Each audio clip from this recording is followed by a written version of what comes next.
ആത്മീയമാമുണർവാലേ ദീപ്തമാക്കണേ. വചനം മഴയായി പെയ്യും, കൃപതൻ നിറവായൊഴുകും. വിടുതൽ നൽകുന്ന വചനം, അറിവിൻ്റെ പൊരുളാകും വചനം. സൗഖ്യമാ ജീവനാ. ആത്മീയ ഉണർവ്. മിശിഹായിൽ സ്നേഹം നിറഞ്ഞവരെ, കർത്താവിൻ്റെ കൃപയും സന്തോഷവും സമാധാനവും നിങ്ങൾക്ക് ഓരോരുത്തർക്കും മുംബൈ താബോർ ധ്യാന കേന്ദ്രത്തിൽ നിന്ന് ഏറ്റവും സ്നേഹത്തോടെ ആശംസിക്കുന്നു, പ്രാർത്ഥിക്കുന്നു. ഇന്ന് വചനം കേട്ടുകൊണ്ടിരിക്കുമ്പോൾ നമ്മുടെ കുടുംബങ്ങളിൽ, നമ്മൾ ജോലി ചെയ്യുന്ന സ്ഥലങ്ങളിൽ, നമ്മൾ എവിടെയാണോ ആയിരിക്കുന്നത് അവിടെ ദൈവത്തിൻ്റെ അത്ഭുതകരമായ ഇടപെടലുണ്ടാകട്ടെ എന്ന് നമുക്ക് പ്രാർത്ഥിക്കാം. വചനം പറയുന്ന സമയത്ത് തന്നെ പരിശുദ്ധാത്മാവ് നമ്മുടെ ജീവിതത്തെ ക്രമീകരിക്കട്ടെ എന്ന് നമുക്ക് പ്രാർത്ഥിക്കാം. ഇന്ന് നമ്മൾ ചിന്തിക്കാൻ പോകുന്നത് ഒരു കുടുംബത്തിൻ്റെ കഥയാണ്.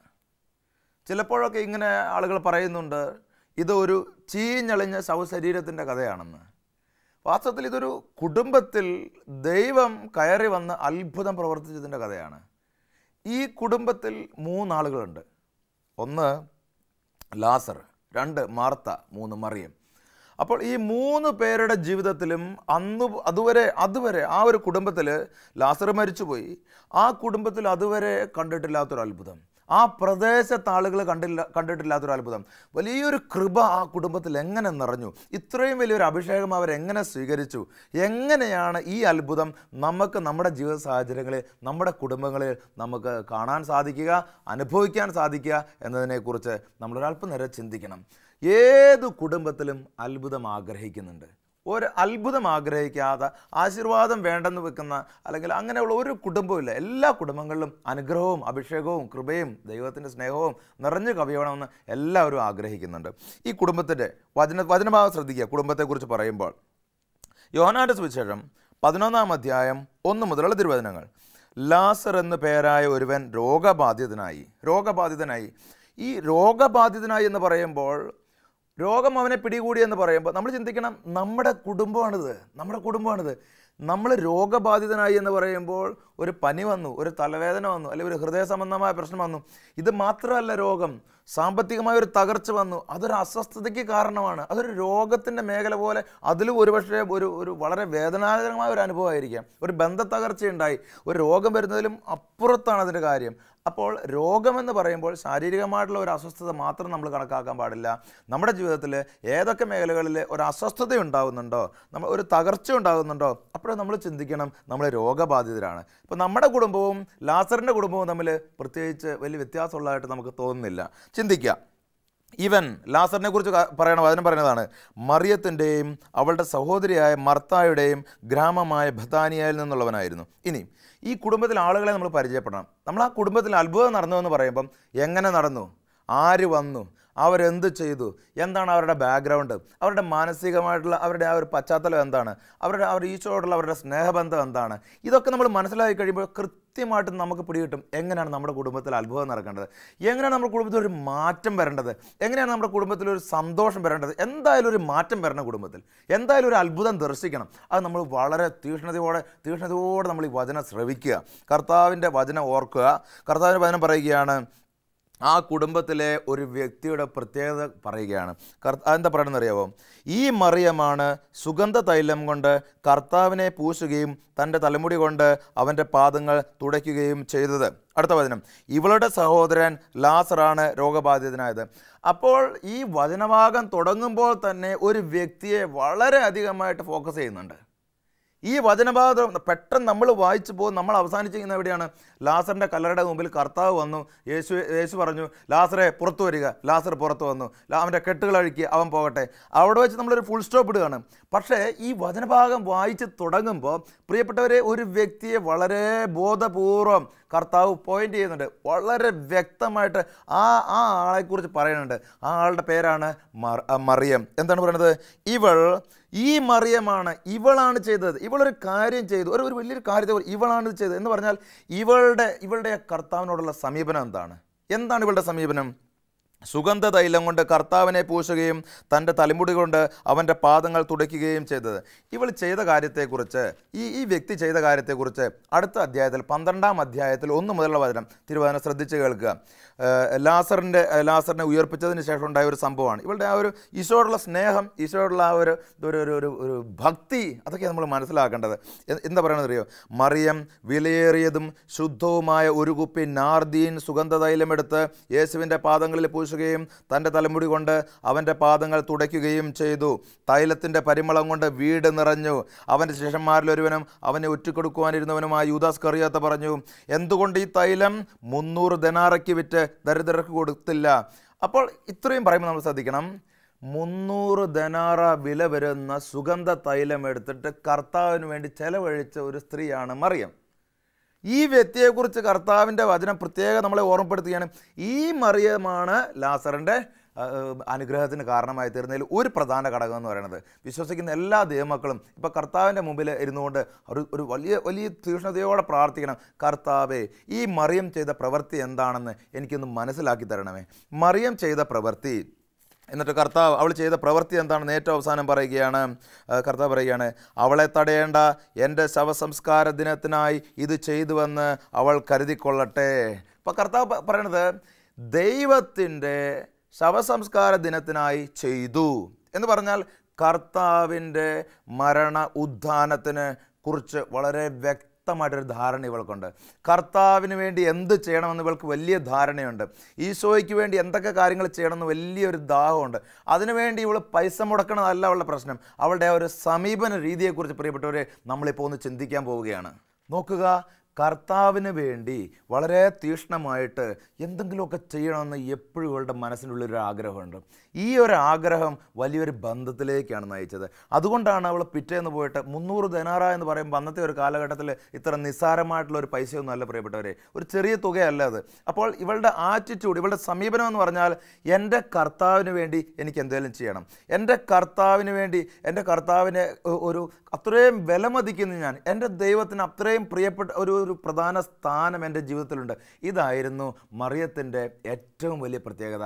യേശുവിന് ജീവിതത്തിൽ ഏറ്റവും പ്രധാനപ്പെട്ട ഒരു സ്ഥാനം കൊടുത്തു, ദൈവത്തിന് വളരെ പ്രധാനപ്പെട്ട ഒരു സ്ഥാനം കൊടുത്തു. നമ്മൾ വചനഭാഗത്തിലൂടെ ഇന്ന് ധ്യാനിക്കുമ്പോൾ ചിന്തിക്കേണ്ട ഒരു കാര്യം ഇതാണ്, എൻ്റെ ജീവിതത്തിൽ എൻ്റെ കർത്താവിന് എത്രത്തോളം പ്രാധാന്യമുണ്ട്. ഈ വചനഭാഗം വായിച്ചു കഴിയുമ്പോൾ നമ്മൾ മനസ്സിലാക്കുന്നു, ആ ഒരു കുടുംബത്തിൽ ഇവൾ ആ ശുശ്രൂഷ ചെയ്തു എന്ന് പറഞ്ഞാൽ ഈശോയ്ക്ക് വേണ്ടിയിട്ട് ഇത്രയും വലിയൊരു കാര്യം ചെയ്തു.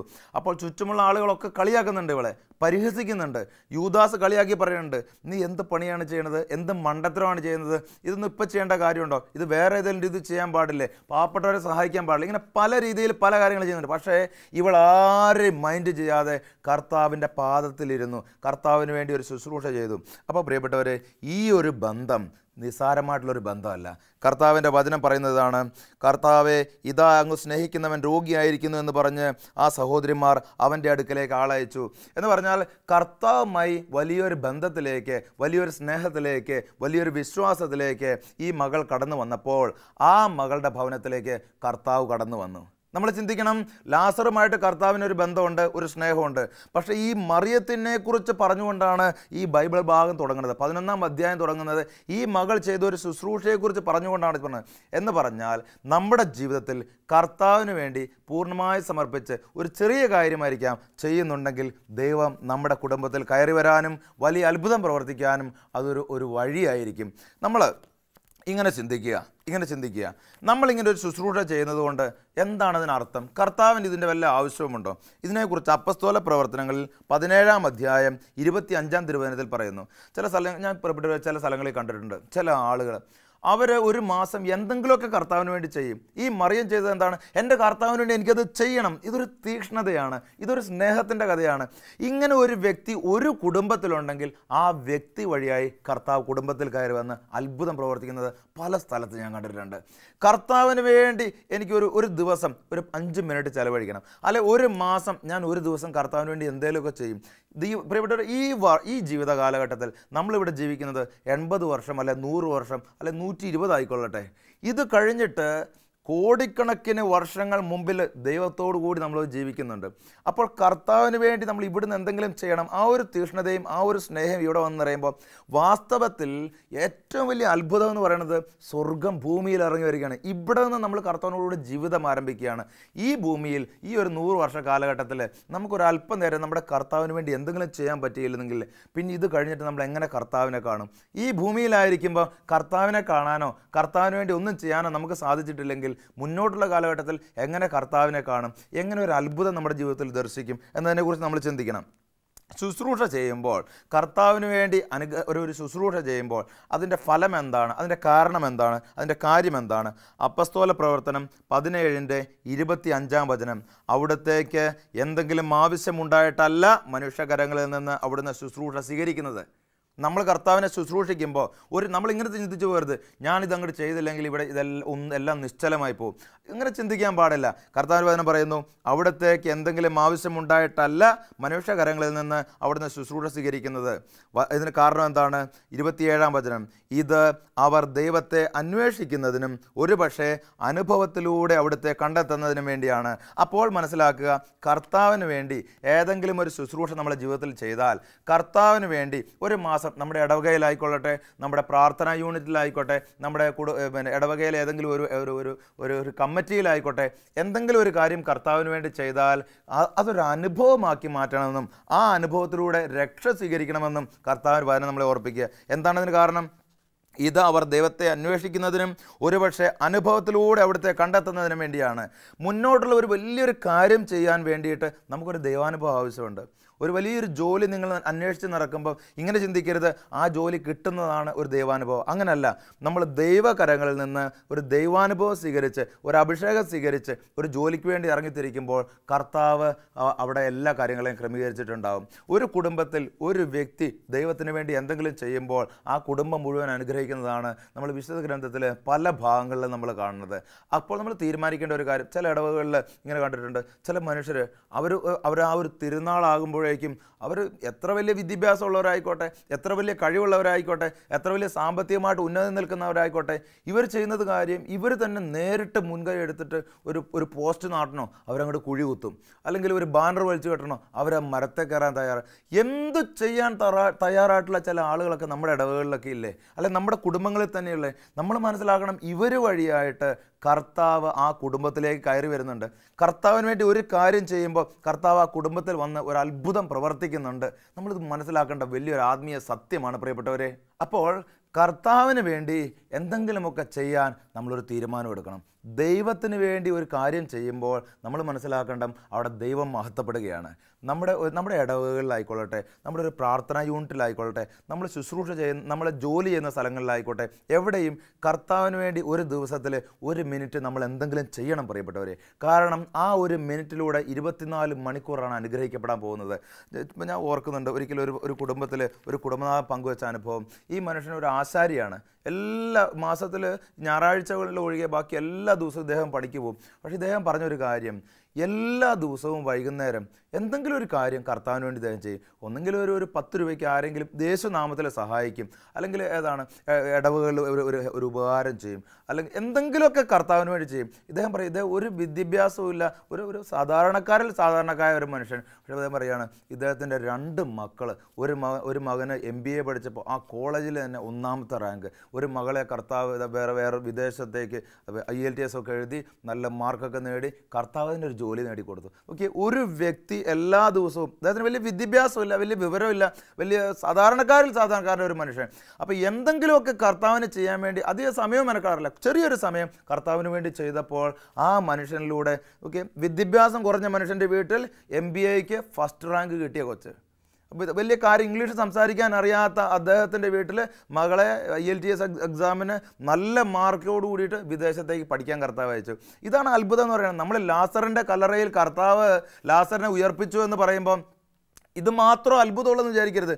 ഒരു വിദ്യാഭ്യാസം ഇല്ലാത്ത ഒരു ആശാരിയായിട്ടുള്ള ഒരു മകൻ്റെ, അദ്ദേഹത്തിൻ്റെ കുഞ്ഞിനെ 2 മക്കളെയും ഏറ്റവും നല്ല വിദ്യാഭ്യാസം നൽകി ദൈവം അനുഗ്രഹിക്കുന്നു. ഇതല്ലേ പ്രിയപ്പെട്ടവരെ ഒരു ഉയർപ്പെന്ന് പറയണത്, ഇതല്ലേ ഒരു മാറ്റം എന്ന് പറയണത്. അപ്പോൾ കർത്താവിന് വേണ്ടി എന്ത് ചെയ്താലും അതൊരു കുറവായിട്ട് നമ്മൾ കണക്കാക്കേണ്ട കാര്യമില്ല. ദൈവത്തിന് വേണ്ടി ചെറിയൊരു കാര്യം ചെയ്താൽ പോലും ദൈവം അതിനെ മാനിക്കുന്നു. ഈ മാർത്തായുടെ ഒരു സമീപന രീതി വളരെ വളരെ ഗൗരവമായിട്ട് നമ്മൾ കാണണം. നമ്മൾ കർത്താവിന് വേണ്ടി എന്തെങ്കിലുമൊക്കെ ചെയ്യാൻ ഇറങ്ങിത്തിരിക്കുമ്പോൾ നിങ്ങൾ വിചാരിക്കരുത് ഇത് ഏറ്റവും സുഗമമായ വഴിയാണെന്ന്. കർത്താവിന് വേണ്ടി എന്ത് ചെയ്യാൻ ഇറങ്ങിത്തിരിച്ചാലും 100 വഴി കൂടെ തടസ്സം ഉണ്ടാകും. കർത്താവിന് വേണ്ടിയിട്ട് ചെറിയൊരു കാര്യം ചെയ്യാൻ ഇറങ്ങിത്തിരിച്ചാലും വലിയ വലിയ തടസ്സങ്ങൾ കയറി വരും. നമ്മൾ കർത്താവിന് വേണ്ടി അല്ലാതെ എന്ത് ചെയ്താലും ഈ കാണുന്ന തടസ്സങ്ങളൊന്നും ഉണ്ടായിക്കൊള്ളുന്ന വരികയില്ല. പക്ഷേ കർത്താവിന് വേണ്ടി ചെയ്യണം. കർത്താവിന് വേണ്ടി എന്ത് ചെയ്താലും അത് വലിയൊരു അഭിഷേകവും വലിയൊരു കൃപയുമായിട്ട് ഇതാ ലാസറിൻ്റെ കുടുംബത്തിൽ കർത്താവ് വന്നിട്ട് അവർ പോലും പ്രതീക്ഷിച്ചിട്ടില്ല ഇങ്ങനെ ഒരു അനുഭവം. നമ്മൾ ചെറിയ കാര്യമായിരിക്കും മനസ്സിൽ മുന്നിൽ കണ്ടു വെച്ച് പ്രാർത്ഥിക്കുന്നത്. പക്ഷേ ദൈവം കടന്നു വരുമ്പോൾ, നമ്മൾ ദൈവത്തിന് വേണ്ടി ഒരു വഴി ഒരുക്കുമ്പോൾ, ദൈവത്തിന് വേണ്ടി എന്തെങ്കിലുമൊക്കെ ചെയ്ത് അവർ സ്നേഹത്തിൻ്റെ നിറവിൽ നിന്ന് ചെയ്തു കഴിയുമ്പോൾ വലിയ വലിയ കാര്യങ്ങൾ കർത്താവ് നമ്മുടെ ജീവിതത്തിൽ നമ്മൾ പ്രതീക്ഷിക്കാത്ത അത്രയും വലിയ അത്ഭുതം കർത്താവ് പ്രവർത്തിക്കുന്നതായിട്ട് നമുക്ക് കാണും. അതിന് വലിയൊരു മാറ്റം ആവശ്യമാണ്. ഒരു മനസ്സിൻ്റെ ഒരു മാറ്റം ആവശ്യമാണ്. നോക്കിയേ, ആർക്കും ഇത് ചെയ്യാൻ പറ്റുന്നുള്ളതാണ്. ഇങ്ങനെ പറയരുത്, ഞാൻ പള്ളിയായിട്ട് അടുത്ത് നിൽക്കുന്ന വ്യക്തിയല്ലല്ലോ, അല്ലെങ്കിൽ ഞാൻ പ്രാർത്ഥനാ കൂട്ടായ്മയായിട്ട് അടുത്ത് നിൽക്കുന്ന വ്യക്തിയല്ലല്ലോ, അല്ലെങ്കിൽ എൻ്റെ ജോലി സ്ഥലങ്ങളിൽ ഞാൻ വലിയ ദൈവവിശ്വാസിയായിട്ടൊന്നും നടക്കുന്ന വ്യക്തിയല്ലല്ലോ, ഞാനിത് ചെയ്യാൻ പോയി കഴിഞ്ഞാൽ ആളുകൾ എന്ത് വിചാരിക്കും? അങ്ങനെ ആരും വിചാരിക്കേണ്ട കാര്യമില്ല. നിക്കോദമൂസ് എന്ന് പറയുന്ന ഒരു വ്യക്തിയെക്കുറിച്ച് വിശുദ്ധ ഗ്രന്ഥത്തിൽ പറയുന്നുണ്ട്. ഈ നിക്കോദമസ് രാത്രിയുടെ മറ പിടിച്ച് കർത്താവിനെ കാണാൻ വന്ന മനുഷ്യനാണ്. എന്നിട്ട് ദൈവത്തോട് തർക്കിക്കുന്ന മനുഷ്യനാണ്. യേശുവിനോട് നിന്ന് തർക്കിക്കുന്ന മനുഷ്യനാണ് നിക്കോദമോസ്. ആ സമയത്ത് ഒരു അഭിഷേകവും കിട്ടിയിട്ടില്ല. ഇങ്ങനെ ഉണങ്ങി ജീവിക്കുന്ന ഒരു മനുഷ്യൻ, പ്രത്യേകിച്ച് വിശ്വാസവും ഇല്ല, അങ്ങനെ ഒരു മനുഷ്യൻ. പക്ഷേ ഇദ്ദേഹത്തിന് ഒരു കൃപ കിട്ടി, ഇദ്ദേഹത്തിനൊരു അഭിഷേകം കിട്ടി. ജീവിതത്തിൽ എവിടെയോ വെച്ച് ഇദ്ദേഹത്തിന് മനസ്സിലായി യേശുവിന് വേണ്ടി എന്തെങ്കിലുമൊക്കെ ചെയ്യണം. നോക്കിയേ, ഈ നിക്കോദമോസ് എന്ന് പറയുന്നത് വിവരമുള്ള മനുഷ്യനാണ്. പക്ഷേ ഇതിനപ്പുറത്തൊരു ദൈവിക ജ്ഞാനം ഇദ്ദേഹത്തിന് കിട്ടിയത് എൻ്റെ യേശുവിന് വേണ്ടി ഞാൻ എന്തെങ്കിലുമൊക്കെ ചെയ്യണം. അങ്ങനെ ഒരു തീരുമാനം ഇദ്ദേഹത്തിന് കിട്ടി. അത് കഴിഞ്ഞപ്പോൾ ഇദ്ദേഹത്തിനുണ്ടായ മാറ്റം എന്താണെന്നറിയോ? ഇദ്ദേഹത്തെക്കുറിച്ച് വചനം പറയുകയാണ്. യോഹന്നാൻ്റെ സുവിശേഷം 19-ാമത്തെ അധ്യായം 39-ാം തിരുവചനം. യേശുവിനെ ആദ്യം രാത്രിയിൽ ചെന്നു കണ്ട നിക്കോദമോസും അവിടെ എത്തി. അരിമത്യാക്കാരൻ ജോസഫിൻ്റെ കൂടെ ഈ മനുഷ്യനും കൂടെ എത്തി. മീറയും ചെന്നിനായകവും ചേർന്ന് ഏകദേശം 100 ഉറാത്തൽ സുഗന്ധദ്രവ്യവും അവൻ അവിടെ കൊണ്ടുവന്നിട്ടുണ്ടായിരുന്നു. ആര് കൊണ്ടുവന്നിട്ടുണ്ടായിരുന്നു? നോക്കിയ ഈ മനുഷ്യനിൽ വന്ന മാറ്റം എന്നാണ് പറയുന്നത്. അവൻ യേശുവിൻ്റെ ശരീരമെടുത്ത് യഹൂദരുടെ ശവസംസ്കാര രീതി അനുസരിച്ച് സുഗന്ധദ്രവ്യങ്ങളോടുകൂടെ കച്ചയിൽ പൊതിഞ്ഞു. എന്നിട്ട് അവൻ ക്രൂശിക്കപ്പെട്ട സ്ഥലത്ത് ഒരു തോട്ടമുണ്ടായിരുന്നു. ആ തോട്ടത്തിൽ അതുവരെ ആരെയും സംസ്കരിച്ചിട്ടില്ലാത്ത ഒരു പുതിയ കല്ലറയും ഉണ്ടായിരുന്നു. യഹൂദരുടെ ഒരുക്കത്തിൻ്റെ ദിനമായിരുന്നതിനാലും കല്ലറ സമീപത്തായിരുന്നതിനാലും അവർ യേശുവിനെ അവിടെ സംസ്കരിച്ചു. ഈ ഒരു മനുഷ്യൻ ചെയ്യുന്ന കാര്യങ്ങളുടെ ആഴം നമ്മൾ മനസ്സിലാക്കണം. യേശുവിനെ ആരെങ്കിലും അനുഗമിക്കുന്നു എന്ന് പറഞ്ഞു കഴിഞ്ഞാൽ പിടിച്ച് തല്ലും, അല്ലെ സമൂഹത്തിന് പുറത്താക്കും. അങ്ങനെ ഒരു കാലഘട്ടമാണ്. യേശുവിന് ഒരു വേലയില്ല. യേശു മരിച്ചു കഴിഞ്ഞു. ഒരു കുറ്റവാളിയെ പോലെ, ക്രിമിനലിനെ പോലെ മരിച്ചു. പക്ഷേ ഇദ്ദേഹത്തിനുള്ളൊരു അഗ്നി കടന്ന് ജ്വലിക്കുകയാണ്. അത് ആരും പറഞ്ഞോട്ടെ, ആരും തെറി പറഞ്ഞോട്ടെ, ഞാൻ പൊട്ടനാണ്, മന്ദബുദ്ധിയാണെന്ന് പറഞ്ഞോട്ടെ, എന്നാലും കുഴപ്പമില്ല. അരിമത്യാക്കാരൻ ജോസഫിനെയും കൂട്ടി വന്നിട്ട് പൈസയാണെങ്കിൽ പൈസ ചെലവഴിച്ചിട്ട് പ്രിയപ്പെട്ടവർ യേശുവിന് വേണ്ടി എല്ലാ കാര്യങ്ങളും ചെയ്യുകയാണ്. സുഗന്ധദ്രവ്യങ്ങൾ അതെല്ലാം കൊണ്ടുവന്നു. യേശുവിൻ്റെ ശരീരം എടുത്ത് സംസ്കാരിക്കാൻ എന്തൊക്കെ രീതികളാണ് ചെയ്യേണ്ടത് അതിനനുസരിച്ച് എല്ലാ കാര്യങ്ങളും ചെയ്തു. നോക്കുക, ഇത് ഒരു വലിയൊരു മാറ്റത്തിൻ്റെ കഥയാണ്. കർത്താവിന് വേണ്ടി എനിക്ക് ചെയ്യണം, എന്തെങ്കിലുമൊക്കെ ചെയ്യണം, ദൈവത്തിൻ്റെ കൃപ എൻ്റെ കുടുംബത്തിൽ കടന്നു വരണം. ഇതൊരു വലിയ ബോധ്യത്തിൻ്റെ ഉള്ളിൽ നിന്നുകൊണ്ട് മാത്രമേ പ്രിയപ്പെട്ടവരെ നമുക്ക് ചെയ്യാൻ സാധിക്കുകയുള്ളൂ. നമ്മളിത് ചെയ്യണം. നമ്മൾ ജീവിക്കുന്നത് ഒരു 100 കൊല്ലമാണെങ്കിൽ അതിൽ എത്ര സമയം നമ്മൾ ഇതിനു വേണ്ടി ചെലവഴിക്കുന്നു എന്നുള്ളത് വലിയൊരു ചോദ്യമാണ്. അപ്പോൾ ചില വ്യക്തികൾ ധ്യാനത്തിന് വരുമ്പോൾ അവർ വലിയ പ്രശ്നങ്ങൾ, വലിയ പ്രാരാബ്ധങ്ങൾ, ദുഃഖങ്ങളൊക്കെ ആയിട്ട് ഇങ്ങനെ കടന്നു വരാറുണ്ട്. അപ്പോൾ അവരിങ്ങനെ ചോദിക്കും, എനിക്ക് ഈ ഒരു അനുഗ്രഹം കർത്താവിൽ നിന്ന് കിട്ടാൻ ഞാൻ എന്ത് ചെയ്യണം? ഞാൻ എൻ്റെ ജീവിതത്തെ ക്ലിയർ ചെയ്യണം, കുമ്പസാരിക്കണം, ഇങ്ങനെ കുറേ കാര്യങ്ങൾ ചെയ്യാം. പല പ്രാവശ്യം ഞാൻ അങ്ങനെയൊക്കെ ചെയ്തു നോക്കി. എന്നിട്ട് ഒരു അഭിഷേകം, ഒരു അനുഗ്രഹം ഒന്നും തോന്നുന്നില്ലല്ലോ. ഞാൻ അവരോട് ചോദിക്കുന്ന ഒരു ചോദ്യമുണ്ട്, നിങ്ങൾ എന്ത് ചെയ്യണം? ചിലർ പറയും ജോലിക്കാരാണ്. എത്ര ദിവസം ജോലിക്ക് പോകാറുണ്ട്? ഒരു മാസത്തിൽ 26 ദിവസം ജോലിക്ക് പോകാറുണ്ട്. ബാക്കി എന്ത് ചെയ്യുന്നു? 4 ദിവസം ഞങ്ങൾ കുടുംബത്തോടുകൂടി അടിച്ച് പൊളിക്കുമെന്ന് പറയും. അപ്പം ഞാൻ ചോദിക്കുന്ന ഒരു ചോദ്യം, ഈ 26 ദിവസത്തിൽ എത്ര ദിവസം നിങ്ങൾ കർത്താവിന് വേണ്ടി എന്ത് ചെയ്തു? 30 ദിവസം ഒരു മാസത്തിലുണ്ടെങ്കിൽ അതിലൊരു 30 മിനിറ്റെങ്കിലും നമ്മൾ കർത്താവിന് വേണ്ടി ചെയ്തോ? ഈ ആയുസ് തന്ന ദൈവത്തിന് വേണ്ടി, ഈ ശ്വാസം തന്ന ദൈവത്തിന് വേണ്ടി, ഒരു രോഗമില്ലാതെ സംരക്ഷിച്ച കർത്താവിന് വേണ്ടി ഈ 30 ദിവസത്തിൽ ഒരു 30 മിനിറ്റെങ്കിലും നമ്മൾ ചെയ്തോ? ഇവിടെ ഒരു 100 പേരോട് ചോദിച്ചാൽ 90 പേരുടെ ഉത്തരം ചെയ്തിട്ടില്ല എന്നുള്ളതാണ്. അപ്പോൾ അതൊരു വലിയൊരു വീഴ്ചയാണ് നമ്മുടെ ജീവിതത്തിൽ. കർത്താവിന് വേണ്ടി നമ്മളൊന്നും ചെയ്തിട്ടില്ലെന്ന് പറഞ്ഞാൽ അതൊരു വലിയ വീഴ്ചയാണ്. ഇത് ഒരു സാമ്പത്തികമായിട്ട് വലിയൊരു സഹായം ഒരാൾക്ക് ചെയ്യുന്നതിലോ അല്ലെങ്കിൽ പിന്നെ അങ്ങനത്തതിനേക്കാൾ ഉപരി നമ്മൾ ചെയ്യേണ്ടത് സ്നേഹത്തിൻ്റെ നിറവിൽ നിന്നുകൊണ്ട് നമുക്കൊരാളെ സഹായിക്കാൻ സാധിക്കുമെങ്കിൽ സാമ്പത്തികമായിട്ട് സഹായിക്കുന്ന അതൊരു കാര്യം. വേറൊരു വശം എന്താണെന്ന് വെച്ച് കഴിഞ്ഞാൽ നമ്മൾ തന്നെ പോയിട്ട് എന്തെങ്കിലുമൊക്കെ സഹായിക്കുക. നമുക്ക് ശാരീരികമായിട്ട് ഒരു വ്യക്തിയെ അധ്വാനിച്ച് സഹായിക്കാൻ സാധിക്കുമോ? അധ്വാനിച്ച് സഹായിക്കുക. നല്ല വാക്കുകൾ പറഞ്ഞ് ഒരു വ്യക്തിയെ കർത്താവിൻ്റെ അടുത്തേക്ക് കൊണ്ടുവരാൻ സാധിക്കുമോ? അതങ്ങനെ ചെയ്യുക. ഏതെങ്കിലും വഴിയായിട്ട് കർത്താവിന് വേണ്ടി നമ്മൾ ശുശ്രൂഷ ചെയ്യണം. കർത്താവിന് ശുശ്രൂഷ ചെയ്യുക എന്ന് പറയുന്നത് ഒരിക്കലും തെറ്റിദ്ധരിച്ച് വെച്ചേക്കരുത്. അച്ഛന്മാരുടെ, സിസ്റ്റേഴ്സിൻ്റെ അല്ലെങ്കിൽ പിന്നെ ചില ആത്മായ ശുശ്രൂഷ അവർക്ക് വേണ്ടി മാത്രമുള്ളതാണ് നമ്മൾ തെറ്റിദ്ധരിച്ച് വെക്കേക്കരുത്. ഈ ഭൂമിയിൽ പിറന്നു വീഴുന്ന ഓരോ കുഞ്ഞിനും ഒരു ദൗത്യമുണ്ട്, കർത്താവിന് വേണ്ടി ശുശ്രൂഷ ചെയ്യുക എന്നുള്ളത്. അത് ഒരു പേരിന് വേണ്ടി ചെയ്യുക എന്നുള്ളതല്ല.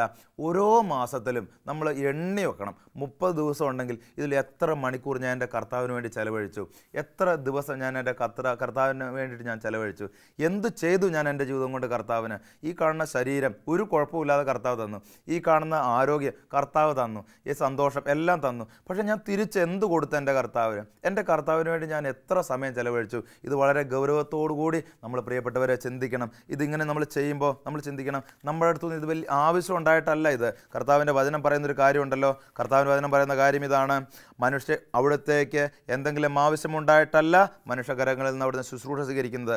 ഇത് അവർ ദൈവത്തെ അന്വേഷിക്കുന്നതിനും ഒരുപക്ഷെ അനുഭവത്തിലൂടെ അവിടുത്തെ കണ്ടെത്തുന്നതിനും വേണ്ടിയാണ്. അനുഭവത്തിലൂടെ ദൈവത്തെ കണ്ടെത്തുക എന്ന് പറഞ്ഞാൽ ദൈവ ശുശ്രൂഷയിൽ ഒരു വ്യക്തി ആയിരിക്കുമ്പോൾ ആ വ്യക്തിയുടെ ഉള്ളിൽ ദൈവമുണ്ട്, ആ വ്യക്തിയുടെ ചുറ്റും ദൈവമുണ്ട്. ആ വ്യക്തി നിൽക്കുന്ന കുടുംബത്തിൽ ദൈവം കടന്നു വരും. നമ്മൾ പ്രതീക്ഷിക്കുന്നതിലും വലിയ വലിയ അത്ഭുതങ്ങൾ കർത്താവ് നമ്മുടെ കുടുംബത്തിൽ പ്രവർത്തിക്കും. അതാണ് വാസ്തവത്തിൽ യേശുവിനെ ലാസറിൻ്റെ കല്ലറയിലേക്ക് നയിക്കുവാനുണ്ടായ ഒരു പ്രധാനപ്പെട്ട കാര്യം. അതുകൊണ്ടാണ് ആ ഒരു അധ്യായം തുടങ്ങുന്ന സമയത്ത് തന്നെ മറിയം എന്നൊരു വ്യക്തിയെക്കുറിച്ച് ഒരു പോയിൻ്റ് അവിടെ പറഞ്ഞിട്ടാണ് ബാക്കിയുള്ള കാര്യങ്ങളെല്ലാം പറയണത്. രോഗബാധിതനായി ഒരു സൗഖ്യത്തിന് വേണ്ടി ആളെ അയക്കുന്നു എന്ന് പറയുന്നത് പോലും ഈ ഒരു കാര്യം പറഞ്ഞതിന് ശേഷമാണ് അയക്കുന്നത്. പ്രിയപ്പെട്ടവരെ, നമ്മൾ ചിന്തിക്കുക, നമ്മൾ ഒരു അത്ഭുതം പ്രതീക്ഷിക്കുന്നുണ്ടെങ്കിൽ, അത്ഭുതത്തിന് വേണ്ടി നമ്മൾ കർത്താവിനോട് പ്രാർത്ഥിക്കുന്നുണ്ടെങ്കിൽ അതിനു മുമ്പ് നമ്മുടെ മുമ്പിൽ ഒരു വരികൾ എഴുതി ചേർക്കേണ്ടതുണ്ട്. എൻ്റെ കർത്താവിന് വേണ്ടി ഞാൻ എന്ത് ചെയ്തിട്ടാണ് ഞാനിത് ചോദിക്കുന്നത്? എൻ്റെ കർത്താവിൽ നിന്ന് ഞാനൊരു കൃപയും അഭിഷേകവും സന്തോഷവും ഒക്കെ സ്വീകരിക്കാൻ ഞാൻ ഒരുങ്ങുന്നുണ്ടെങ്കിൽ അതിനു മുമ്പ് ഒരു ചോദ്യം നമ്മളോട് തന്നെ ചോദിക്കണം: ഞാൻ ഇതൊക്കെ മേടിക്കാൻ വേണ്ടി കൈ നീട്ടുമ്പോൾ ഞാൻ എന്താ എൻ്റെ കർത്താവിന് കൊടുത്തിരിക്കുന്നത്? എൻ്റെ സമയത്തിൻ്റെ ഒരംശം, എൻ്റെ അധ്വാനത്തിൻ്റെ ഒരംശം ഏതെങ്കിലും വഴികളിൽ ഞാൻ എൻ്റെ കർത്താവിന് കൊടുത്തിട്ടുണ്ടോ? അതാണ് നമ്മൾ ആദ്യം എഴുതി ചേർക്കേണ്ടത് നമ്മുടെ ജീവിതത്തിൽ. അതിനുശേഷം നമ്മൾ കർത്താവിന് വേണ്ടി ആളെ അയക്കുക, അതിനുവേണ്ടി കർത്താവിനോട് പ്രാർത്ഥിക്കുക. കർത്താവ് കടന്നു വരും. കർത്താവ് കടന്നു വരാത്ത ഇടമില്ല. കർത്താവിനോട് വചനം പറയുന്നല്ലോ: എന്തെന്നാൽ നാം അവിടുന്ന് ചരിക്കുന്നു, അവിടുന്ന് വസിക്കുന്നു, നാം അവിടുത്തെ തന്നെ സന്താനങ്ങളാണെന്ന് പറഞ്ഞിട്ടുണ്ടല്ലോ. സന്താനങ്ങളാണെങ്കിൽ അപ്പനോടൊരു ഉത്തരവാദിത്തമുണ്ട്. സന്താനങ്ങളാണെങ്കിൽ മക്കൾക്ക് സ്വന്തം പിതാവിനോടൊരു ഉത്തരവാദിത്തമുണ്ട്. പിതാവിന് വേണ്ടി നമ്മൾ എന്തെങ്കിലും ചെയ്യണം. യേശുവിന് വേണ്ടി നമ്മൾ എന്തെങ്കിലും ചെയ്യണം. മറിയം ചെയ്തതുപോലെ ആരോടും പരിഭവമില്ലാതെ, ആര് പറഞ്ഞതിനും വകവെക്കാതെ കർത്താവിന് വേണ്ടി എന്തെങ്കിലുമൊക്കെ ചെയ്തപ്പോൾ ഇതാ സ്വന്തം സഹോദരൻ്റെ ജീവിതത്തിൽ വലിയ കൃപയായി മാറി. സഹോദരനൊരു പുതിയ ജീവിതം കിട്ടി. പ്രിയപ്പെട്ടവരെ, ചിന്തിക്കുക, നിങ്ങൾ വഴിയായി നിങ്ങളുടെ കുടുംബത്തിൽ ഒരു ജീവിതം ഉണ്ടാകട്ടെ, നിങ്ങളുടെ മക്കൾക്കൊരു ജീവിതം ഉണ്ടാകട്ടെ, നിങ്ങളുടെ സഹോദരങ്ങൾക്കൊരു ജീവിതം ഉണ്ടാകട്ടെ. കർത്താവ് കടന്നു വരുമ്പോൾ ചത്തുപോയ ജീവിത സാഹചര്യങ്ങളെ ഒരു ജീവിതമാക്കി കർത്താവ് മാറ്റും. ആദ്യം തീരുമാനമെടുക്കാം: എൻ്റെ കർത്താവിന് വേണ്ടി ഞാൻ എന്തെങ്കിലുമൊക്കെ ചെയ്യും, എൻ്റെ കർത്താവിന് വേണ്ടി എൻ്റെ സമയം ഞാൻ മാറ്റിവെക്കും. ഈ ഒരു തീരുമാനമെടുക്കാൻ നമുക്ക് സാധിക്കട്ടെ. കർത്താവ് നമ്മുടെ കുടുംബത്തിൽ വന്ന് അത്ഭുതം പ്രവർത്തിക്കട്ടെ. വചനം കേട്ടുകൊണ്ടിരിക്കുന്ന ഓരോ മക്കളെയും പരിശുദ്ധാത്മാവ് അതിനായി പ്രത്യേകം അനുഗ്രഹിക്കട്ടെ. പിതാവിൻ്റെയും പുത്രൻ്റെയും പരിശുദ്ധാത്മാവിൻ്റെയും നാമത്തിൽ ആമേൻ.